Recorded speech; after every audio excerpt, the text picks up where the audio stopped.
అర్హత లేకపోయినప్పటికి కూడా భగవంతుడు ఎంపిక చేసుకుంటాడంట. గురు శిష్య పరంపరలో ఉన్నామని చెప్పేసి ఎంపిక చేసుకుంటాడంట.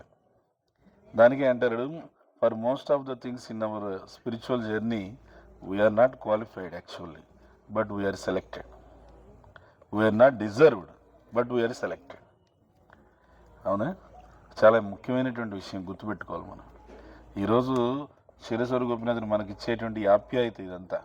ఈ ఆప్యాయతకి we're not deserved, but we are selected. అర్థమైంది? మనకి యోగ్యత లేకపోయినప్పటికీ భగవంతుడు మనల్ని ఎంపిక చేసుకున్నాడు. అందుకని ఆయన యొక్క ఆ ఆప్యాయతను మనము కృతజ్ఞతాపూర్వకంగా సంకీర్తన మరియు కథ రూపంలో చెప్పుకొని ఆయనకి ప్రణామం చేసుకొని మనము ఆ కృతజ్ఞతను నెరవేర్చుకోవాలి. వాస్తవంగా ఏంటంటే 20 సంవత్సరాలుగా 2003లో మాయాపూర్ ధామానికి వచ్చింది మొదలుకొని ప్రతిసారి ఎన్నో సంవత్సరాలుగా వస్తూనే ఉన్నాం. జగన్నాథ్పురి చూసుకోవడం, భువనేశ్వర్ చూసుకోవడం, మాయాపూర్ వెళ్ళిపోవడం, అంతే. మధ్యలో ఈ క్షీరసాగర గోపీనాథ్ ఈయన దాటుకొని వెళ్ళిపోతున్నాం ప్రతిసారి. బాలసోర్ మీదగానే ట్రైన్ వెళ్ళిపోతుంది. బాలసోర్ మీదకి ట్రైన్ వెళ్ళిపోయినప్పుడల్లా స్వామి చూస్తుంటాడు, చూడు వీళ్ళు నన్ను దాటుకొని పోతున్నారు అనేసి. ఏమైంది? ఒకసారి ఆయన దాని యొక్క ఆప్యాయతని నాకు పంచాలనుకున్నాడు. ఆయన ఆప్యాయతను పంచాలనుకుని ఏం చేశాడంటే, నాకు ఇది లాక్డౌన్ ముందు జరిగింది. నేను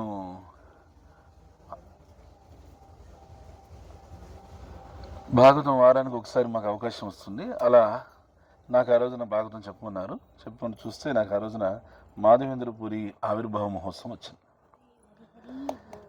మాధవేంద్రపురి ఆవిర్భావ మహోత్సవం కదా, ఈ రోజున మాధవేంద్రపురి గురించి చెప్పాలంటే మాధవేంద్రపురి యొక్క సన్నివేశాలన్నీ చెప్పాలి అని చెప్పేసి నేనేం చేశాను, మాధవేంద్రపురి యొక్క లీలల గురించి చెప్తూ అందులో ప్రస్తావనలో భాగంగా ఈ క్షీరసాగర గోపీనాథుడి గురించి ఈ లీలల గురించి చెప్పాను అనమాట. ఈ లీలల గురించి చెప్పి ఆ తర్వాత ఆ క్లాస్ అయిపోయింది. ఆ ఒక క్లాస్ అయినటువంటి ఒక 2 రోజులకి, మరుసటి రోజుకి మనకి రెగ్యులర్గా దొన్నెలు సప్లై చేసి అతను ఉన్నారు గుడికి. ఆ దొన్నెలు ఎక్కడి నుంచి వస్తాయంటే ఇక్కడ అడవులోంచి వస్తాయి, ఈ ఒరిస్సా అడవులోంచి వస్తాయి దొన్నెలు. అతను వచ్చి దొన్నెలు తీసుకొచ్చాడు, బోళ్ళని దొన్నెలు తీసుకొచ్చాడు. ఇంకా అది కృష్ణాష్టమికి ముందు అనమాట. కృష్ణాష్టమికి ఎక్కువ ఆర్డర్ ఇస్తాం కదా, బోళ్ళని దొన్నెలు తెచ్చాడు. దొన్నెలు తెచ్చి నా దగ్గరికి వచ్చి ఒక పెద్ద ప్యాకింగ్, అంత ఆకులతో ప్యాకింగ్ చేసింది ఒకటి, ఒక పెద్ద పెట్టిలాగా నాకు ఇచ్చాడు. ఏంటి ఇది అన్నాను. ప్రభు, ఇది నేను అక్కడ ఒరిస్సా వెళ్తే అక్కడ అడవుల దగ్గరికి వెళ్తే అక్కడ అడవుల దగ్గర రిమోట్ విలేజ్ ఒకటి ఉంది. ఆ విలేజ్లో ప్రభు, గ్రామంలో ఒక కృష్ణ మందిరం ఉంది ప్రభు. ఆ కృష్ణ మందిరంలో అక్కడ ఈ ప్రసాదం చాలా చాలా ప్రసిద్ధి అంట, చాలా చాలా ఫేమస్ అంట. అందుకనేసి ఎలాగో బయలుదేరి వస్తున్నాను కదా అని చెప్పేసి ఈ ప్రసాదం తీసుకొని రైలు ఎక్కేసి ఇట్లా వచ్చాను నేను, ఈ ప్రసాదం మీరు తీసుకోండి అని చెప్పి ఇచ్చాడు. అవునా అని చెప్పేసి నేను ఆకలన్నీ తీసి చూస్తే చిన్న కుండలు 20 కుండలు ఉన్నాయన్నమాట. ఏమిటి 20 కుండలు అని చెప్పి చూస్తే ఏమి ఆ మారుమూల గ్రామంలో ఉండే కృష్ణ మందిరం ఎక్కడయ్యా ఏంటి చెప్పానంటే, ఒరిస్సాలో అక్కడ అడవి ప్రాంతం ఉంది బ్రో, అడవి ప్రాంతంలో బాలసోర్ అని ఉందనండి. బాలసోర్ దగ్గర ఏమిటది, ఏమి దాని పేరేంటి అని అంటే, అదేదో ప్రభు పల్లెటూరు పేరు గుర్తు రావట్లేదు, బాలసోర్ దగ్గర అని. రెమునానా అన్నాను. అదే ప్రభు రెమునా, నాకు రెమునా దగ్గర కృష్ణ మందిరం ఉందని. అది కృష్ణ మందిరం అంటే మామూలు కృష్ణ మందిరం కాదు నాయన, అది క్షీరసాగర గోపీనాథ్ మందిరము. అక్కడ ఈ క్షీరాన్నమే ఇదే ప్రసిద్ధి, దీన్ని అక్కడ అమృత ఖేళి అని చెప్పి అంటారు. అది నాకు అక్కడి నుంచి నేను 2 రోజుల క్రితమే చెప్పాను. నేను ఆ క్షీరసాగర గోపీనాథుడి గురించి 2 రోజుల క్రితమే చెప్పాను. ఈ 2 రోజుల్లో అంటే చెప్పినప్పుడే బయలుదేరింది ఆ ప్రసాదం. అక్కడ ట్రైన్లో చెప్పగానే ఈరోజు సాయంకాలం బయలుదేరిపోయింది. అక్కడ చెప్పడము, ఇక్కడ వినడం, సాయంకాలం పంపించేశాడు. అది 2 రోజులకి నాకు వచ్చి చేరింది అని చెప్పి, అది 1 కాదు 2 కాదు 20 కుండలు వచ్చి చేరాయి అని చెప్పేసి ఆ 20 కుండలు తీసుకొనేసి ఉదయం పూట మన సాధువులందరికీ, బ్రహ్మచారులందరికీ పెట్టాం. ఇది చూడండి క్షీరసాగర గోపీనాథ్ మందిరం నుంచి వచ్చింది అని చెప్పేసి అందరికీ పంచిపెట్టాం. అయితే ఆ ఆప్యాయత నాకు నాటుకుపోయింది లోపల. ఏమని, ఆయన గురించి కథ చెప్పినందుకే ఇంత కుండల ప్రసాదం, 20 కుండల ప్రసాదం ఇచ్చి పంపించాడే. కథలో నేను చెప్పింది నేను కేవలం 1 కుండ దాచిపెట్టి ఇచ్చాడు అని చెప్పాను అంతే. 20 కుండలు పెట్టి ఇచ్చి మరీ పంపించాడే. లేకపోతే మా సప్లైర్ అతనికి శివ అని అనంతపూర్లో ఉంటాడు, ఇప్పుడు ఒకప్పుడు తిరుపతిలో ఉండేవాడు. అతనికి ఏం తెలిసి ఈ మందిరం యొక్క విశిష్టత? ఈ అడవుల దగ్గరికి వచ్చాడు, అక్కడ దొన్నెలు ప్యాక్ చేశాడు, వేశాడు. కృష్ణ మందిరం ఒకటి ఉంటుందంటే చూడడానికి వచ్చాడు. వచ్చి చూసి ఈ ఆలయ విశిష్టత అతనికి కూడా తెలియదు. ఇక్కడ ఇది ప్రసాదం ఇది ఫేమస్ అని చెప్పేసి అందరూ అంటుంటే దాన్ని తీసి ఆయన ప్యాక్ చేసి పట్టుకొచ్చాడు అంతే. అప్పుడు ఈ విగ్రహం యొక్క ఆప్యాయత నాకు అప్పుడు తెలిసింది. తెలిసి చూడు నేను ఇంకా వెళ్ళలేదు, కానీ నేను వెళ్ళకముందే ఆయన నా దగ్గర ప్రసాదం పంపించాడు కాబట్టి వెళ్ళాల్సిందే. ఇప్పుడు వెళ్ళకపోతే ఇంక ఇది రుణం అనిపించుకోదు మనకి. ఇది అందులో 20 కుండలు పెట్టి పంపించాడంటే అని చెప్పి ఆ తర్వాత సంవత్సరం వెళ్ళాలనుకున్నాను. కుదరలేదంటే హెక్టిక్ షెడ్యూల్ పెట్టారు. పూరి నుంచి మాయాపూరు ఉరుకులాట సరిపోయింది.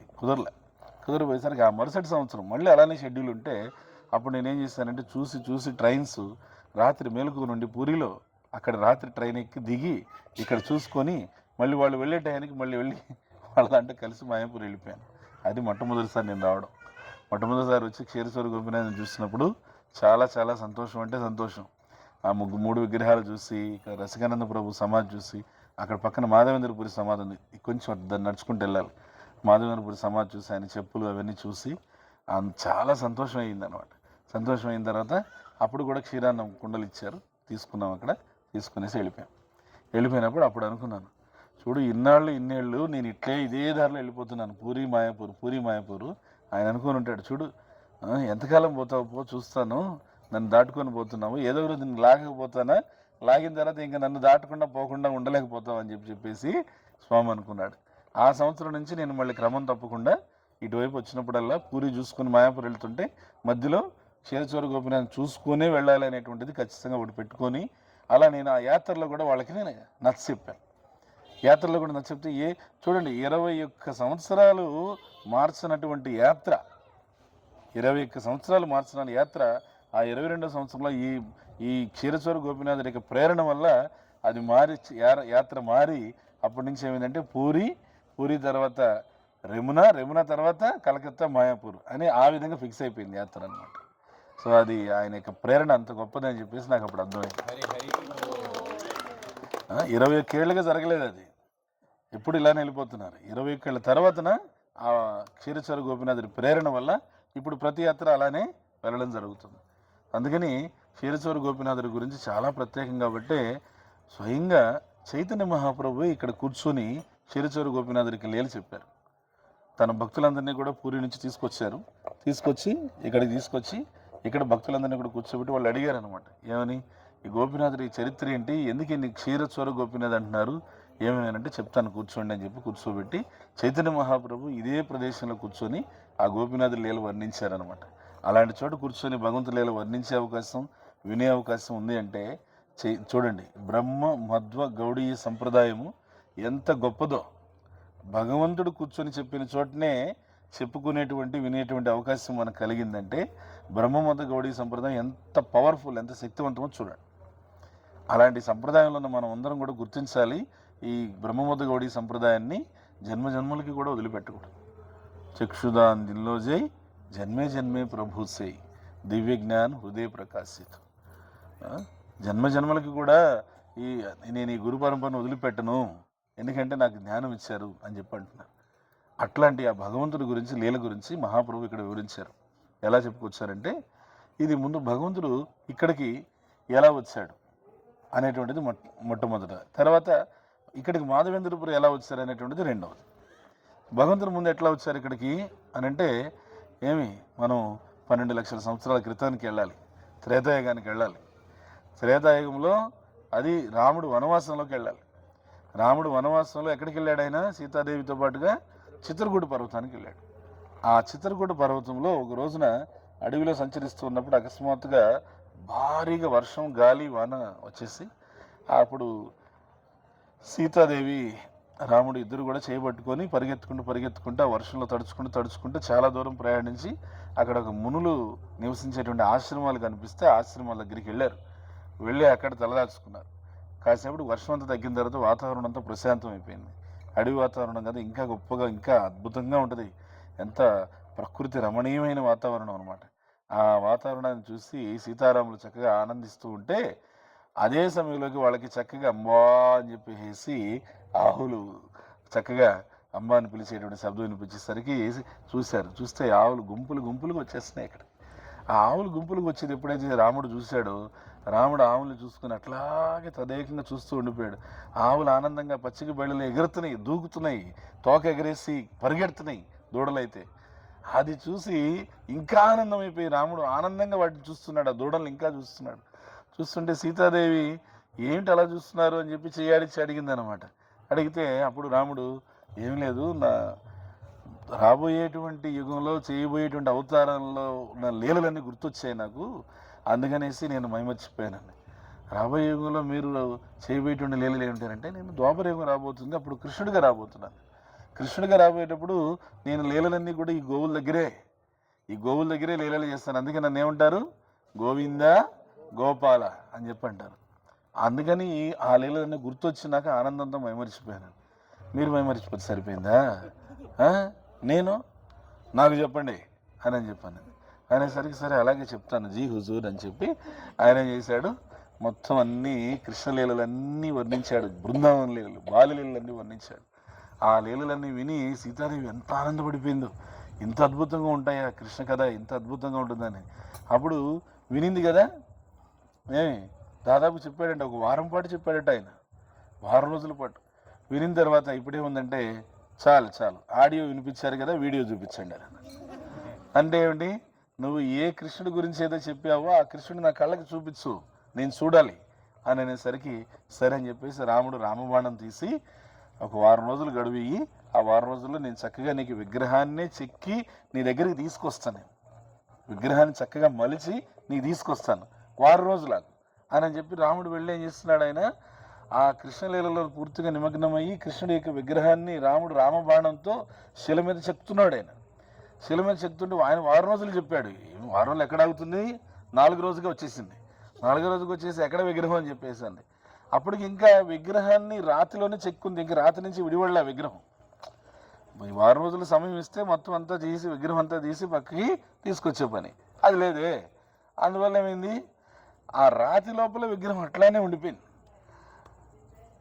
సీతాదేవి వచ్చి నాకు చూపించండి అనగానే అప్పుడు రాముడు ఏం చేశాడంటే తీసుకొచ్చి ఇదిగో చూడని చెప్పి చూపిస్తే చక్కగా త్రిభంగి రూపంలో చక్కగా పిల్లని గ్రోవ్ పట్టుకొని కృష్ణుడు ఎంత ముగ్ధ మనోహరంగా కనిపించాడు. సీతాదేవి అలానే చూస్తుండిపోయింది. ఇంత అద్భుతమైనటువంటి స్వరూపం. ఏం చెప్తారు, ఈశ్వర పరమ కృష్ణ సచ్చిదానంద విగ్రహ అనాదిరాదిర్ గోవింద సర్వకారణ కారణం అని చెప్పారు. వేణుం గుణంతమరవింద దళాయతాక్షం వరహావతం సమసితాంబుద సుందరాంగం కందర్పకోటి కమనీయ విశేష శోభం గోవిందమాది పురుషం తమహం భజామి. ఆ భగవంతుడు వేణు పట్టుకున్నటువంటి ఆ శ్యామసుందర స్వరూపం ఎంత గొప్పగా ఉంది అని అంటే, కందర్ప కోటి కమనీయ విశేష శోభం. అది ఎవరు కోట్ల మంది మన్మధులు వచ్చినా కూడా ఆ భగవంతుని యొక్క దివ్యమంగళ స్వరూపం ముందు సరిపోరు. అంత గొప్ప అద్భుతమైనటువంటి రూపం భగవంతుడిది. ఆ రూపాన్ని అలా తదేకంగా చూస్తుంటే రాముడు ఏం చేశాడంటే, ఇదిగో ఇంకా ఈ రూపంతో పాటు ఇవన్నీ కూడా నేను చెక్కాను చూడని చెప్పి చూపించాడు. ఏమని, అష్టగోపికలు చెక్కాడు ఆయన. రాధా గోవింద అష్ట సఖీ వృంద. ఆ అష్టగోపికలు కూడా 4 పరిచారికలను చెక్కాడు. ఆ తర్వాత బలరాముడు కృష్ణుడు చాణూర ముష్టికులను వధించేటువంటి లీల చెక్కాడు. గోవుల్ని చెక్కాడు, గోపబాలుని కొద్దిమంది గోపబాలుని చెక్కాడు. అంతా మొత్తం బృందావన లీలంతా కూడా ఆయన ఆ విగ్రహం పైన ఆ విధంగా చెక్కాడు అనమాట. చెక్కిన తర్వాత ఇదిగో ఇది విగ్రహం అని చెప్పి చూడు, ఇవి నువ్వు విన్నటువంటి లీలలన్నీ ఇవే. అప్పుడు ఆడియో అయిపోయింది, ఇదిగో ఇది వీడియో అని చెప్పి చూపించాడు. అది చూసి సీతాదేవి ఎంత ఆనందపడిపోయి అప్పటికప్పుడే పరిగెత్తుకెళ్ళి పూలు కోసుకొచ్చేసి విగ్రహానికి పూలమాల చేసి పూలమాల అలంకరించి అడవిలోనే ఉన్నటువంటి ఏం దొరికితే వాటితోనే అద్భుతంగా ఆ విగ్రహానికి పూజ చేసింది. ఏదైతే చిత్రకూట పర్వతం దగ్గర ఉన్నారో సీతారాములు 11.5 సంవత్సరం ఉన్నారు.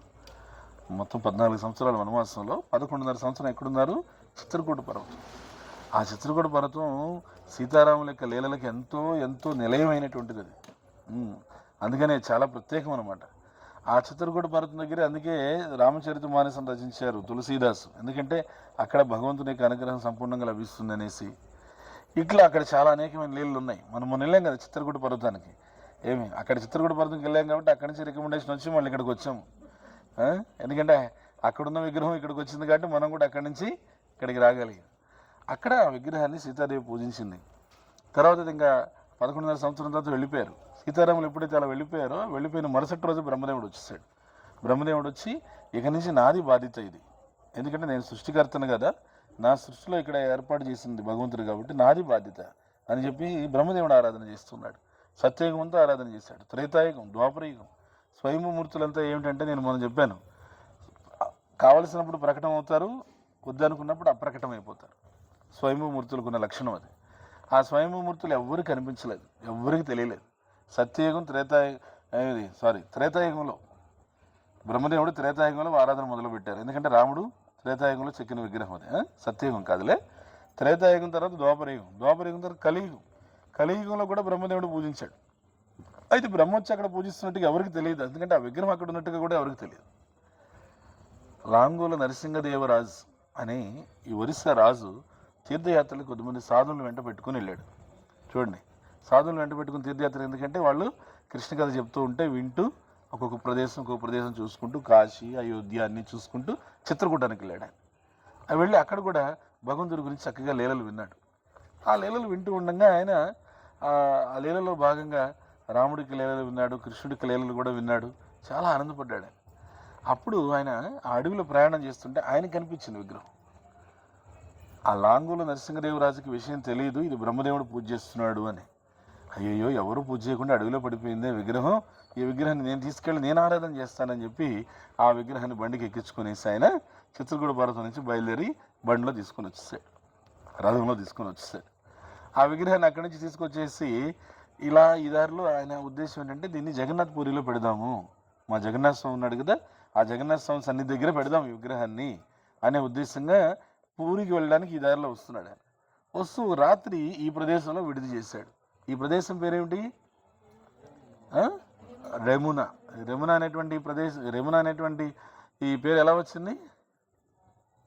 ఈ రెమునా అనే పేరు ఎలా వచ్చింది? తెలీదా రమణ? తెలుసుకోవాలి రమణ. ఇది రెమునా అనే పేరు వచ్చిందే రమణ. రమణ అనే పేరు నుంచి రెమునా అనే పేరు వచ్చింది. రమణ రమణ రమణ రమణ రమణ రమణ రమణ రెమునా రెమునా, అవునా? పెన్సిల్ కోన, అడిపులి, అలిపిరి, ఇంకేదో కూడా చెప్పారు మన వాళ్ళు 1, 2. ఆ విధంగా ఏమైందంటే ఇది రమణ, దీని పేరు, ఈ ప్రదేశం పేరు. ఎందుకు రమణ అంటే రమణీయంగా ఉంది అని. రమణీయంగా ఉందని ఎవరు చెప్పారు? రాముడే చెప్పాడు. ఎప్పుడు చెప్పాడు?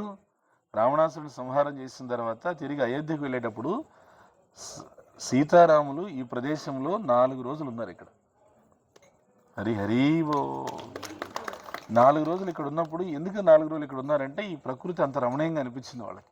అందుకని 4 రోజులు ఇక్కడ ఉంటే అప్పుడు నేను గంగా స్నానం చేయాలండి అని చెప్పి సీతాదేవి అడిగితే 7 బాణాలు చేసి భూమిలో కొట్టి గంగను రప్పించాడు. ఇక్కడ సప్తశర గంగా అంటారు ఇక్కడ దాన్ని. ఏమి సప్తశర గంగా. ఆ విధంగా గంగాదేవి స్నానం చేసింది సీతాదేవి. తర్వాత ఇది ఎంత బాగుందో, ఇది రమణీయంగా ఉంది అని చెప్పేసి స్వామి నోటెంబట రమణ అనే పదం వచ్చిందనమాట. అందుకని తర్వాత ఏమైందంటే ఈ ప్రాంతం పేరు ఇక్కడ ఉండేటువంటి వాళ్ళు భగవంతుడి నోటి నుంచి ఆ పేరు వచ్చింది కాబట్టి అదే పేరు అని చెప్పి రమణ అని చెప్పి పెట్టారు. ఆ రమణ అనే పేరు కాలక్రమేణా రెమునాగా మారిపోయింది. ఈ రెమునాకి వచ్చిన తర్వాత ఇక్కడ విడిది చేశారు నరసింహదేవరాజు. రాత్రి విడిది చేసి తెల్లారి మళ్ళీ బయలుదేరదాం అనుకున్న లోపల రథం కదలట్లేదు. ఎంత ప్రయత్నం చేస్తే రథం కదలట్లేదు. ఎందుకు రథం కదలట్లేదు అంటే స్వామి విగ్రహాన్ని ఎంత ముందుకు తోసినా కదలట్లేదు. రాజు అర్థం చేసుకున్నాడు, భగవంతుడు ఇక్కడ ఉండాలనుకుంటున్నాడు. చూడండి, రాముడు చెక్కిన కృష్ణ విగ్రహము చిత్రకూటం నుంచి ఇక్కడికి వచ్చి ఇక్కడ ఆ త్రేతాయుగంలో రాముడు ఇక్కడ ఉన్నాడు కాబట్టి ఈ ప్రదేశానికి వచ్చి ఆగిపోయాడు. ఇక్కడ ఉండాలనుకుంటున్నాడు స్వామి అని అర్థమైన తర్వాత ఇక్కడే స్వామికి గుడి కట్టించి ఇక్కడే ఆరాధన చేద్దామని చెప్పి నిర్ణయం తీసుకున్నాడు. అప్పుడు అయితే ఈయనకి ఏమైనా కృష్ణుడు అని పిలుస్తున్నారు అంతే, ఏమని పిలవాలా ఆలోచన లేదు. కృష్ణుడు అని చెప్పంటున్నారు. అక్కడ రాణిగారు వచ్చారు, ఆమె చూశారనమాట. పరీక్షగా చూస్తే 8 మంది గోపికలు కనిపించారు. అష్టగోపికలతో ఉన్నటువంటి కృష్ణుడు కాబట్టి ఈయన ఏమని పిలవాలి? గోపీనాథ్ అని చెప్పి పిలవాలి. ఇక నుంచి ఈ కృష్ణుడి పేరేమిటి? గోపీనాథ్.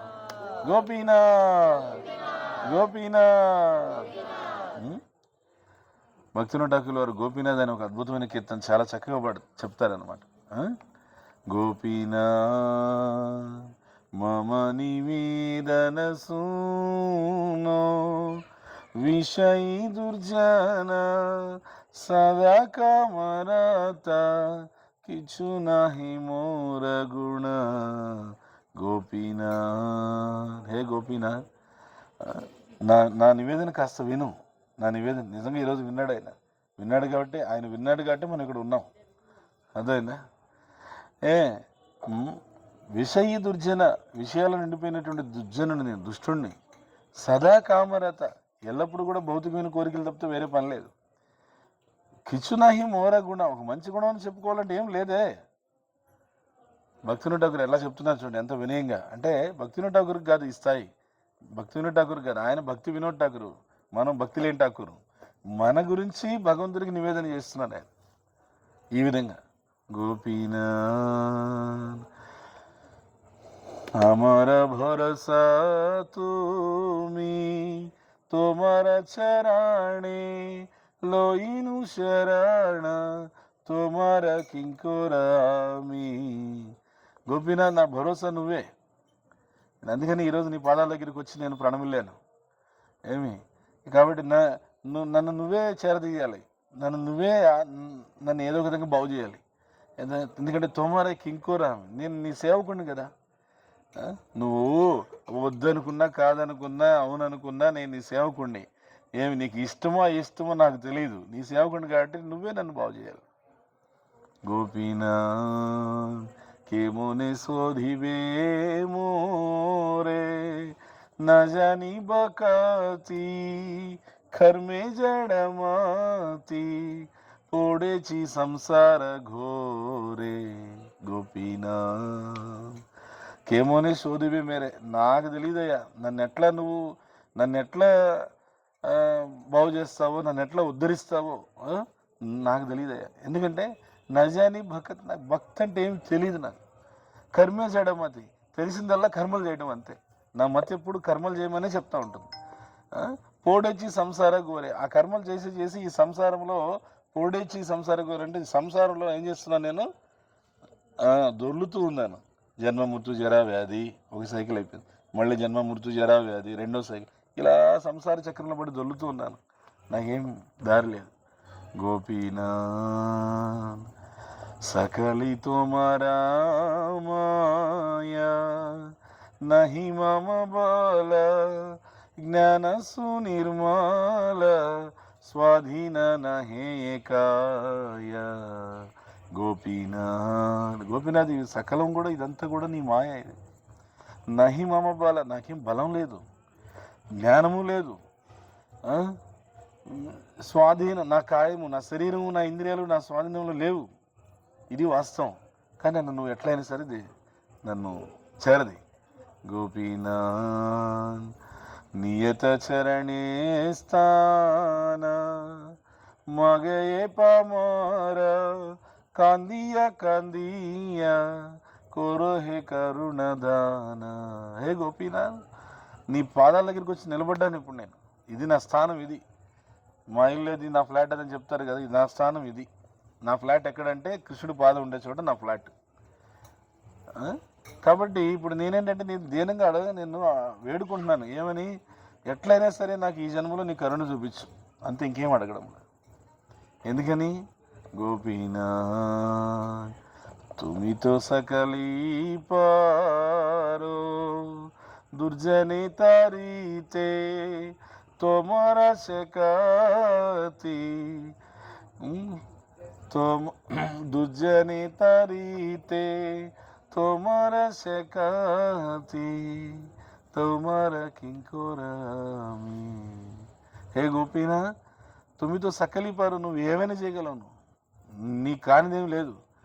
దుర్జనే తారితే, నువ్వు దుష్టుల్ని బాగు చేసేసావు, దుష్టులందరినీ, దుర్మార్గుల్ని బాగు చేసేసావు నువ్వు. తోమారా శక్తి, నీ శక్తి ఎట్లాంటిది, నేను ఒక్కడిని మిగిలిపోయాను, నా సంగతి నన్ను కూడా కాస్త పట్టించుకో. అదే ఇప్పుడు చెప్పాడు అసలైన మాట, ఏమని, గోపీనాథ్ తుమి కృపా పరబార. నాకు ఈ ఈ ఒక్క చరణం నాకు ఇష్టం. మీరు ఎప్పుడైనా గమనించుంటారు, నేను చాలాసార్లు చెప్తుంటాను ఈ ఒక్క చరణం మాత్రం. తుమి కృపా పరబార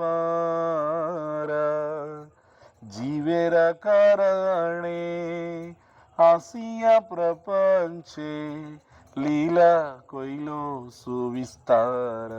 హే గోపీనాథ్, నువ్వు చాలా చాలా చాలా కృపామయుడివి. జీవుల కారణంగానే ఈ ప్రపంచానికి వచ్చావు, వచ్చి విస్తారమైన లీలలు చేసావు. అక్కడెక్కడో కొండ మీద లీలలు చేస్తే 7 కొండల మీద నిన్ను బాలాజీ అన్నారు. అక్కడెక్కడో కావేరి నది ఒడ్డున లీలలు చేస్తే రంగనాథుడు ఉన్నారు. ఇక్కడెక్కడో సముద్రం ఒడ్డున లీలలు చేస్తే తూర్పు దిక్కున జగన్నాథుడు అన్నారు. అక్కడెక్కడో మంచుకొండలో లీలలు చేస్తే నిన్ను బద్రీనాథుడు అన్నారు. అక్కడెక్కడో సముద్రం ఒడ్డున పశ్చిమాన లీలలు చేస్తే ద్వారకాధీశుడు అన్నారు. మరి ఇన్ని ఇన్ని విస్తారమైన లీలలు చేస్తావు దేనికి? జీవులను ఆకర్షించడం కోసమే. అర్థమైందా? జీవులను ఆకర్షించడం కోసమే నువ్వు ఇన్ని విస్తారమైన లీలలు చేసావు అని చెప్పి చివరికి ఏం చెప్తున్నారు చూడండి. గోపీనా আমি কি দোষে দোষী দোষী আসুর সকাল পাইল চরণ వినోద తాకిల బోసి. గోపీనాథ్, నేను దోషిని, ఒప్పుకున్నా, నేను దోషినే. కానీ అసుర సకల మొత్తం రాక్షసులందరూ కూడా పాయిలో చేరణ నీ పాదపద్మాలకు చేరుకునేసరే. ఆమె ఏం చేసిందని? విషం ఇచ్చి చంపాలని చూస్తుంది. ఎవరావిడ? మరి నువ్వేమిచ్చావు? తల్లి తర్వాత తల్లి స్థానం ఇచ్చావు. తర్వాత ఆ సుడిగాలోడు వచ్చాడు, ఎవరు? రుణావర్తుడు. అతనికి ఏమి ఇచ్చావు? మోక్షాన్ని ఇచ్చావు. ఎవరు? బండోడు వచ్చాడు, ఎవరు? అతని కాలుతోందని అతనికి ఏమి ఇచ్చావు? ముక్తినిచ్చావు. ఎవరు? దొంగ జపం చేసేలాగా కొంగ జపంలాగా కూడా వచ్చాడు బకాసురుడు, అతనికి కూడా మోక్షాన్ని ఇచ్చావు. అసుర సకల రాక్షసులందరికీ నువ్వు నీ పాదాలు చేరుకునేశారు. వినోద తాకిలు, ఈ వినోద ఠాకూర్ మాత్రం బోసిగా మిగిలిపోయాడు ఈ ప్రపంచంలో. వినోద తాకిలో బోసి. ఆ తెలుగుకి కరెక్ట్గా మ్యాచ్ అయింది. ఆ బెంగాలీ పదం అది, కానీ తెలుగుకి బాగా మ్యాచ్ అయింది. నేను ఒక్కడే బోసిగా మిగిలిపోయాను ఈ ప్రపంచంలో, నన్ను కూడా తీసుకో. గోపీనాథుడికి చెప్పినటువంటి ప్రార్థన. గోపీనా గోపీనా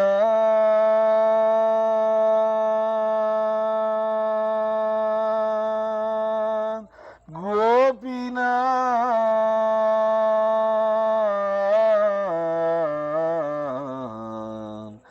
గోపీనా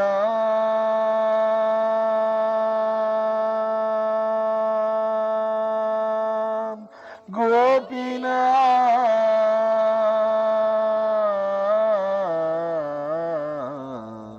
గోపీనా గోపీనా గోపీనా అని ఆ లాంగోల నరసింహదేవరాజు గారి యొక్క భార్య గోపీనాథ్ అని పేరు పెడితే ఆ పేరు స్థిరపడిపోయింది. అప్పుడు వాళ్ళు చక్కగా ఇక్కడ భగవంతుడికి సేవ చేసుకుని వెళ్ళిపోయారు. అలాగే గోపీనాథుడు వచ్చి ఇక్కడ ఉన్నాడు. గోపీనాథుడు ఇక్కడ వచ్చి ఉండిన తర్వాత కొంతకాలానికి మాధవేంద్రపురి అనేటువంటి ఒక గొప్ప భక్తుడు, మన బ్రహ్మమద్ద గౌడీ సంప్రదాయంలో ఆ భక్తిలో పరాకాష్ఠ అయినటువంటి మహాభావ దశ అంటారు. ఆ మహాభావ దశను ముగ్గురే ప్రదర్శించారంట. ఒకరు శ్రీమతి రాధారాణి అమ్మ కాబట్టి, ఇంకొకరు శ్రీ చైతన్య మహాప్రభు అయ్య కాబట్టి, మరి ఇంకొకరు మాధవేంద్రపురి ఆచార్యుడు, ఈయన అసలు ఆచార్యుడు. ఆ మాధవేంద్రపురి భక్తిలో పరాకాష్ఠను చూపించారంట మహాభావ దశ. ఆ మహాభావ దశను చూపించిన ఆచార్యుడిగా ఆయనకే పేరుంది. ఒకరు రాధారాణి, ఇంకొకరు చైతన్య మహాప్రభు, ఇంకొకరు మాధవేంద్రపురి. మాధవేంద్రపురికి అంత ప్రధానమైన వారు. ఆయన బృందావనం వెళ్ళారు. బృందావనం వెళ్ళి ఒక చెట్టు కింద కూర్చున్నారు. చాలా దూరం ప్రయాణం చేసి అలిసిపోయి ఉన్నారు. వెంటనే ఒక అబ్బాయి వచ్చి పాలు ఇచ్చాడు. కుండ పాలు ఇచ్చి తాగండి అన్నాడు.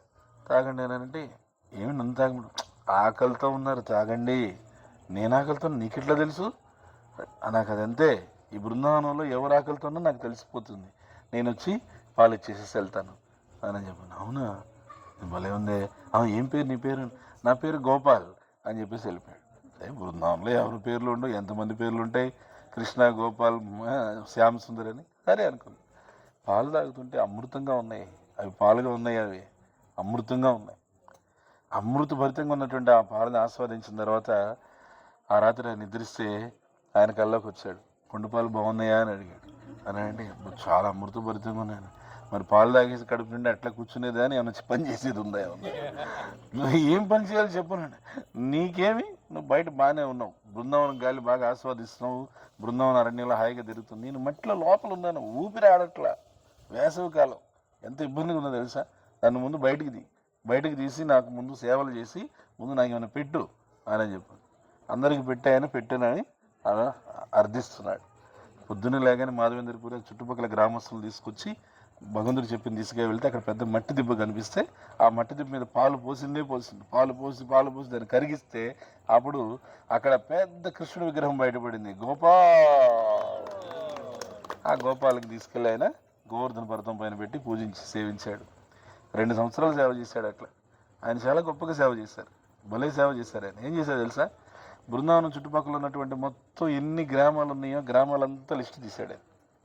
మొత్తం గ్రామాలు చూడండి. ఇది మాధవేంద్రపురి, ఇది ప్రీచింగ్ టెక్నిక్స్ ఇవన్నీ. మనం కూడా ఆ విధంగా ఏంటంటే ప్రతిరోజు ప్రతి వారం ఒక్కొక్కరింట్లో సత్సంగాలు చేసుకుంటూ వెళ్ళాలి. అప్పుడు అది చాలా అద్భుతంగా ఒక ఆస్వాదనీయంగా ఉంటుంది. ఆయన ఏం చేశారంటే ఒక్కొక్క గ్రామానికి స్వామివారి యొక్క సేవ 1 వారం మీదే అని పెట్టేశాడు. అంతే, స్వామివారికి సేవ నీదే అని 1 వారం మీదే అని. ఇంక 1 వారం మీదేనంటే అన్ని గ్రామాలు కదా, నెలకి 4 వారాలు, నెలకి 12 నెలకి 48 వారాలు. అక్కడ ఉన్న గ్రామాలన్నిటికీ అలా పనిచేసేసరికి ఏమైంది, ఆ వారం వచ్చిందంటే ఆ గ్రామం ఖాళీ. ఆ గ్రామంలో ఉన్న వాళ్ళంతా వచ్చి ఇక్కడ కూర్చొని వారం రోజులు భజనలు, కీర్తనలు, నైవేద్యాలు ధూమ్ధామ్గా మంచిగా శ్రవణం కీర్తన చేసుకుని వెళ్ళిపోతారు. వాళ్ళు అట్లా వెళ్తారా, మళ్ళీ ఇంకొకళ్ళు వచ్చి కూర్చుంటారు నెక్స్ట్ వారం. వాళ్ళతో మళ్ళీ ఎప్పుడు చూసినా 365 రోజులు కోలాహలంగా. అలా 2 సంవత్సరాలు ఆయన అక్కడ ఉండి జరిపించి మీరు ఎలానే కొనసాగించండి అని చెప్పారు. 2 సంవత్సరాలు అయిన తర్వాత ఇట్లా వేసవకాలం వస్తే అప్పుడు మళ్ళీ స్వామి గోపాల్ కల్లో కనిపించి చెప్పాడు. ఏమనంటే, వేసవకాలం ఇంతకుముందు వేసవకాలమే నన్ను బయటికి తీసా గుర్తుందా అని. గుర్తుంది స్వామి అని. మరి బయటికి తీసినా కూడా నాకేం చల్లగా లేదు, ఇక్కడ ఏదైనా చందనం ఏదైనా తెచ్చిస్తే పెట్టుకొని చల్లగా ఆస్వాదిస్తాను. అవునా, సరే స్వామి, అలాగే. సరే స్వామి గారు, మంచి చందనం తీసుకురావాలి. ఎక్కడుంది చెప్పండి, జగన్నాథపురి క్షేత్రం దగ్గర దొరుకుతుంది, తీసుకురా అని చెప్పాను. ఆయన వృద్ధాప్యం అయినా కూడా భగవంతుడు అడుగుతున్నాడు, నేను చేయాలంతే, శరీరం సహకరిస్తలేదు తర్వాత సంగతి. అక్కడ నుంచి మాధవేంద్రపురి జగన్నాథపురి కానీ బయలుదేరారు. దారి ఇదే అనమాట. దారిలో వచ్చి ఇక్కడ ఆగారు. ఇక్కడ ఆగితే ఎట్లా ఇది, ఇక్కడ గోపీనాథ్ మందిరం ఉంది, గోపీనాథ్ మందిరంకి వచ్చారు. ఇక్కడ ఆగారు, కాస్త బస్ చేశారు. ఆ రోజు రాత్రి ఇదే వేళ బస్ చేశారు. స్వామికి ఇప్పుడు నైవేద్యం అవుతుంది, ఏకాదశి. ఆ నైవేద్యం పోతూ ఉండగా చూశాడు, కుండల్లో క్షీరాన్నం పోతూ ఉంటే చూశాడు. చూసి వెంటనే ఆ పూజారిని అడిగాడు, ఇది ఎలా తయారు చేసి నాకు కాస్త చెప్తారా? చెప్పిన తర్వాత ఇది కొంచెం ఇది ఇది ఇది ఇది ఎలా ఉంటుంది అనేటువంటిది నాకు కొద్దిగా మీరు ఇవ్వగలుగుతారా అనేసి అడిగాడు. అడిగితే ఆ పూజారి సరే అని చెప్పేసి తలాడించేసి, మరి ఈయన ఎత్తి కదా అంటే బాబాజీ, ఆయన మాధవేంద్రపురి గొప్ప ఆయన మహాభక్తుడు, సరే నేను సర్లే అని చెప్పి తలూపేసి వెళ్ళిపోయాడు. ఆయన లోపలికి వెళ్ళిపోయాడు. ఆయన అట్లా లోపలికి వెళ్ళిందే నాలుగు గరుచుకున్నాడు ఆయన మాధవేంద్రపురి. ఎంత పొరపాటు మాట్లాడేశాను. భగవంతుడి నైవేద్యం కాకుండానే అది ఎలా ఉంది, ఏం తయారు చేస్తున్నారో అది ఎలా రుచి చూడాలని అడిగేసి ఎంత పొరపాటు అయిపోయింది అని చెప్పేసి, ఈ దోషిని ఇక్కడ ఉండకూడదు అని చెప్పేసి రాత్రికి రాత్రి వెళ్ళిపోయాడు ఆయన. ఇట్లా బజార్లోకి వెళ్ళిపోయాడు. జనాలు లేనటువంటి ఒక నిర్మానుష్య ప్రదేశంలో, ఒక మార్కెట్ ప్లేసు, కానీ అక్కడ జనాలు ఎవరు పెద్దగా ఉండరు. అలాంటి ప్లేస్లోకి వెళ్ళిపోయి అక్కడ భగవంతుడికి క్షమాపణ చెప్పుకుంటూ గోపీనాథుడికి జపం చేసుకుంటున్నాడు. స్వామి నైవేద్యం పెట్టేశారు, అయిపోయింది. ఏకాంత సేవ అయిపోయింది. ఏకాంత సేవ అయిన తర్వాత అందరూ వెళ్ళిపోయారు, పూజారి వెళ్ళిపోయాడు. రాత్రి నిద్రపోయాడు. నిద్రలో వచ్చాడు స్వామి. కల్లోకి వచ్చి, చూడు నా భక్తుడికి ఆయన సాయంకాలం నిన్ను కొండ ప్రసాదం ఎలా ఉందో కాస్త ఇస్తారని అడిగాడు, గుర్తుందా అంటే, అవును అడిగాడు స్వామి. ఆయన కోసం కుండ ప్రసాదం తీసుకెళ్ళేసి ఇచ్చేసిరాను. అయ్యో స్వామి, కుండ ప్రసాదం నేను ఏకాంత సేవ అయిన తర్వాత కుండ ప్రసాదం అంతా తెచ్చి భక్తులకంతా పనిచేస్తాం, అయిపోయింది. కుండ ప్రసాదం అయితే ఏం లేదు స్వామి అని అంటే, ఉందలేవయ్యా అని అన్నాడు. అది ఎక్కడ స్వామి, ఎక్కడ లేదని. నేను తీసి పెట్టాలే, నీకు తెలియదు అని అన్నాడు. ఎక్కడ?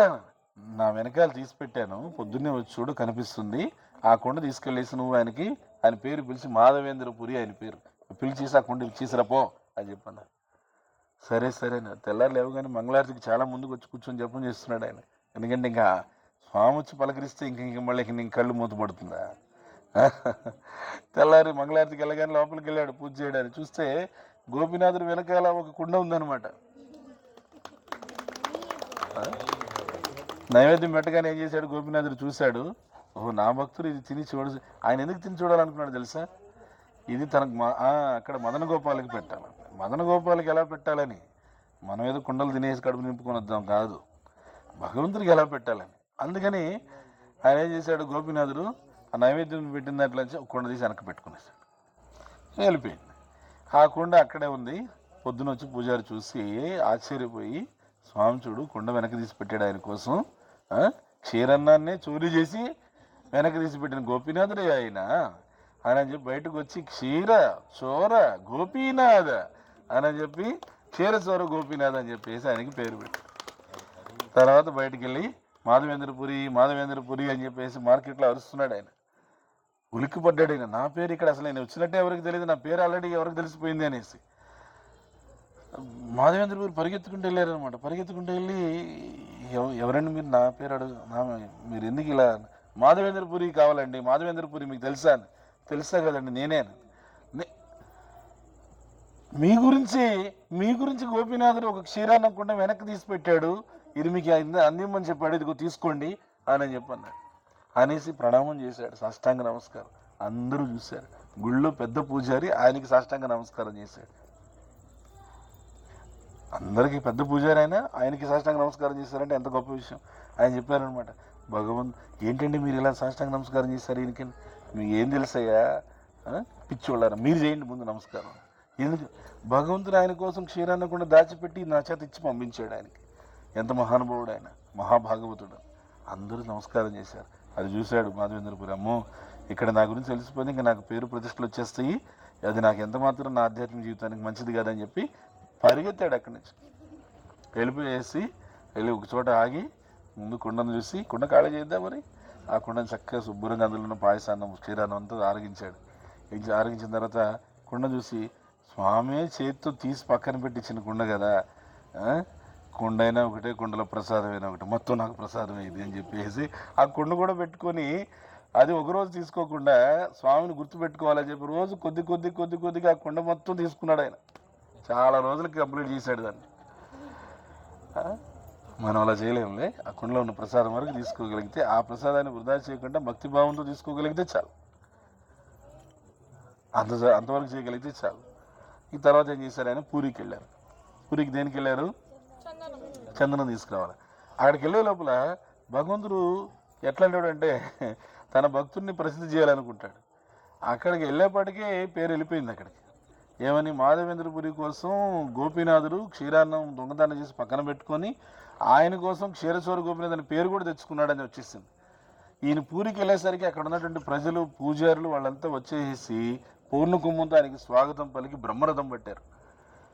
నేను తప్పించుకున్నా ఉంటే నన్ను వదిలిపెట్టాడే, ఇరికిస్తాడు ఇంకా ఆయన అనుకొని ఇంకేం మాట్లాడలేక. ఎందుకంటే అక్కడ సేవ కోసం వచ్చాడు. ఇప్పుడు అక్కడి నుంచి ఇక్కడ పారిపోయినట్టుగా అక్కడ పారిపోలేడు పూరిలో. అలాగే ఓర్పుగా భరించాడు. తర్వాత నాకు ఈ విధంగా చందనం కావాలని అడిగాడు. చందనం ఇచ్చారు. చందనం మోయడానికి మనుషులను ఇచ్చారు. ఆ చందనానికి కావాల్సిన ఇంకా ఏం ఉపకరణాలు ఉంటే అవి కూడా ఇచ్చి అన్నీ ఇచ్చి పంపించారు ఆయనకి. పంపిస్తే ఆయన తిరుగు ప్రయాణంలో మళ్ళీ ఇక్కడికి వచ్చారు. ప్రయాణం కష్టంగా ఉంది, అప్పటికి వృద్ధాప్యం ఆయనకి. అయినా కూడా మళ్ళీ మదన గోపాల్ దగ్గరికి వెళ్ళాలి బృందావనం అనుకుని మళ్ళీ ఇక్కడికి వచ్చి ఇక్కడ నిద్ర చేశారు. నిద్ర చేస్తే ఇప్పుడు మదన గోపాల్ కల్లోకి వచ్చాడు. ఏమన్నా పెద్ద ఆయన, నాకు అర్థమైంది కానీ నీ వయసు అయిపోయింది, నువ్వు ఎక్కువ ప్రయాణం చేయలేవు, ఇది ఎండాకాలము, నువ్వు ఇక్కడే ఉండి చక్కగా చందనాన్ని నూరి గోపీనాథుడికి చందనం అర్పించు, చల్లదనం నేను అక్కడ తీసుకుంటాను అని చెప్పాను. చూడండి, వీళ్ళ అండర్స్టాండింగ్లు, ఏవి అగ్రిమెంట్లు. నువ్వు చందనం అర్పించాల్సింది గోపీనాథుడికి, చల్లదనం తీసుకునేది గోపాలుడు. ఆ విధంగా గోపాలుడికి గోపీనాథుడికి మధ్య అగ్రిమెంట్ చేసి ఆ వాళ్ళు చేసుకొని మాధవేంద్రపురికి నువ్వు రావద్దు, ఇక్కడే ఉండిపో అని చెప్పారు. సో ఆయనకి మాధవేంద్రపురి ఇక్కడే ఉండిపోయి తన జీవితాంతం ఇక్కడ గోపీనాథుడికే సేవ చేసుకుంటూ ఇక్కడ ఉండిపోయాడు. గోపీనాథుడి సేవ చేసుకుంటూ ప్రతి సంవత్సరం కూడా చందనం తీసుకొచ్చి పూరి నుంచి గోపీనాథుడికి అర్పిస్తుంటే అది గోపాలుడికి అక్కడ వెళ్తుంది. ఆ మదన గోపాల్ తర్వాత కాలంలో అక్కడ ఉన్నాడా? అక్కడ లేడు. తర్వాత కాలంలో మళ్ళీ ఆయన అక్కడి నుంచి వేరే చోటుకి వెళ్ళిపోయాడు. ఆయన చరిత్ర మళ్ళీ వేరే. అయితే ఇక్కడ